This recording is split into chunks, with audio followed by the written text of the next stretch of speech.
Hello বন্ধুরা, আমি এই ছাদ দিয়ে একটু রোদ্দুরে এসেছি। আর রোদের থেকেও বড় কথা, এই দেখো, তোমাদের দেখাচ্ছি, দেখো দেখতে পাও কিনা।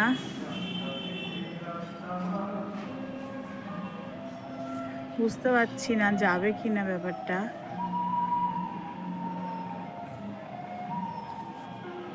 দেখো, এই যে ছোট ছোট বড়ি, এই যে ভাজা বড়ি, অনেকে ফুল বড়ি বলে, তোমরা কি বলো জানি না, আমরা তো ভাজা বড়ি বলি। এই বড়িটা দেওয়ার জন্য আরও দিয়েছি রোদ্দুরে, আমি ওই জন্য পাহারা দিচ্ছি। বলা যায় না হনুমান চলে আসবে তখন তো সব শেষ করে দেবে। হ্যাঁ, শরীর খারাপ, তারপরেও দিয়েছি, কারণ শীত চলে যাচ্ছে। চলে যাচ্ছে না, শীত আছে, এখন রোদ্দুর চলে যাচ্ছে। এই রোদগুলো হয়তো পাবো না, যার জন্য একটু একটু করে দেবো, কারণ একসাথে তো অনেক পারবো না, আর অত জায়গাও নেই আমার দেওয়ার মতন, আমি পারিও না অত দিতে, সবই তো মা করে দেয়। জাস্ট এবার ইচ্ছা হলো